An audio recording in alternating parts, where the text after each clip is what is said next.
मला वेळ मिळतोय 28 तारखेपासून पुढे व्यवस्थितरित्या. पण सध्या नाशिकच्या इगतपुरी भागामध्ये दक्षिण साईडला तिथे सुद्धा जो पाऊस ॲक्टिव्ह झालेला आहे तो पाऊस जाणार आहे संगमनेर, सिन्नर दक्षिण भाग, संगमनेर उत्तर भाग, शिर्डीकडे थोड्याफार प्रमाणामध्ये.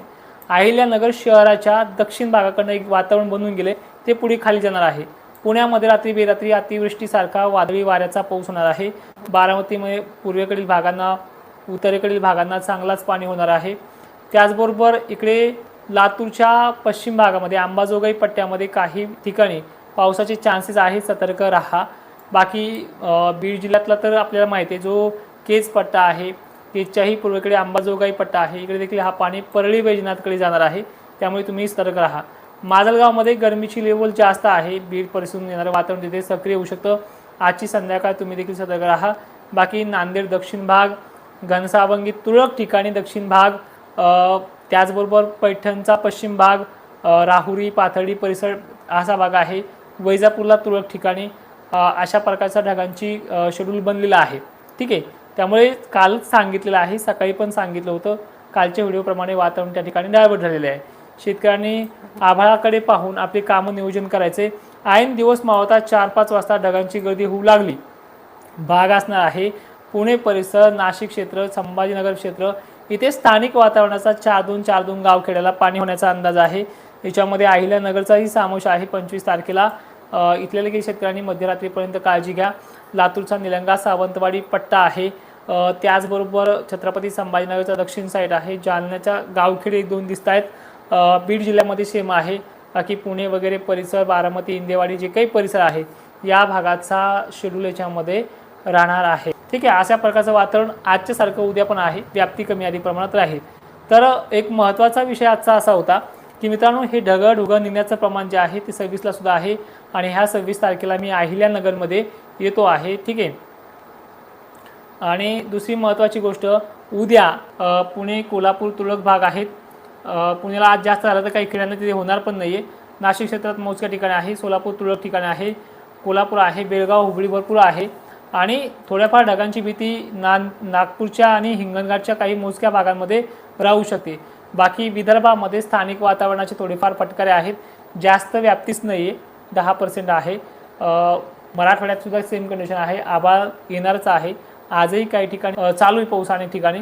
त्यांची नावं पण लक्षात घ्या, कोणती नावं आहे त्या पद्धतीनं एका भागाचं नाव सांगण्याचा प्रयत्न करतोय. आता सध्या तिथे चालू आहे आणि तो जाणार खाली.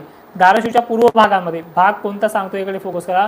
केजकडे देखील आहे, केज दक्षिण भाग आहे, अंबाजोगाईकडे जाणार आहे, लातूरकडे जाणार आहे, सावंतवाडी जो भाग आहे इथे मोजक्या भागात जाणार आहे. त्याच पट्ट्यामध्ये बनलेला तुळजापूरकडील जो काही भाग आहे, कुरुंदवाडी, करमाळा परिसर, बार्शीला देखील रात्री बेरात्री येऊ शकतो. बारामतीच्या पूर्वेकडील 22 किलोमीटर अंतरावरती सध्या चालू आहे, तो खाली करमाळ्याकडे सरकणार आहे. कर्जत करमाळ्याला रात्रीच्या वेळेला धाक आहे. बीड जिल्ह्याच्या दक्षिण बाजूसुद्धा धाक आहे. अशा 28 तारखेपासून वातावरण पुढे बनत जाणार आहे. आता सगळ्यात महत्त्वाचं म्हणजे ज्यांचा कोणाचा कांदा वगैरे असेल हे 27 तारखेपर्यंत जास्त करून, कारण की पश्चिम महाराष्ट्र, दक्षिण महाराष्ट्र आणि मराठवाड्यामध्ये थोडीफार स्थानिक वातावरणाच्या भीतीचे ढग आहेत, कारण की समुद्रामध्ये वातावरण खूप तापलेलं आहे. बाष्प आणि बाष्पासोबत येणारे ढग, हे वातावरण कुठलं मोठं नाही आहे, पण हे ढग येत आहेत. एखाद्या वेळेस कांद्याच्या बियामध्ये थोडंसुद्धा ओलं जमत नाही आहे, त्याचं जर्मिनेशन कमी होऊ नये म्हणून ही सतर्क ठेवण्याचा प्रयत्न करतोय. फक्त 3 दिवस पाऊस येऊ न येऊ, मराठवाड्याने, दक्षिण भागाने आणि पश्चिम महाराष्ट्राने झाकून पाकून तुमच्या हिशोबाने ठेवू शकता. आता मी सल्ले देणं देखील बंद केलं आहे.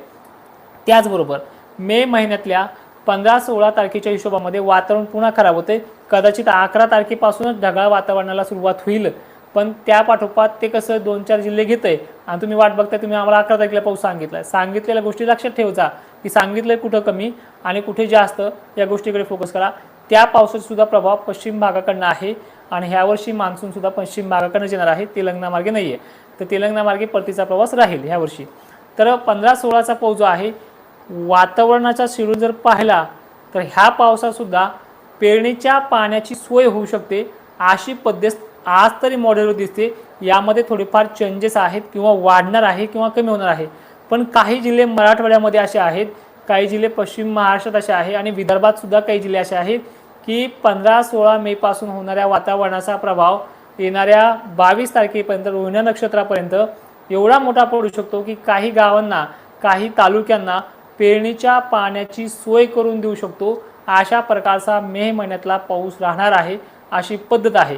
पण याच्यावरती शिक्कामोर्तब मी आज करत नाही, हे भाकीत सांगतो।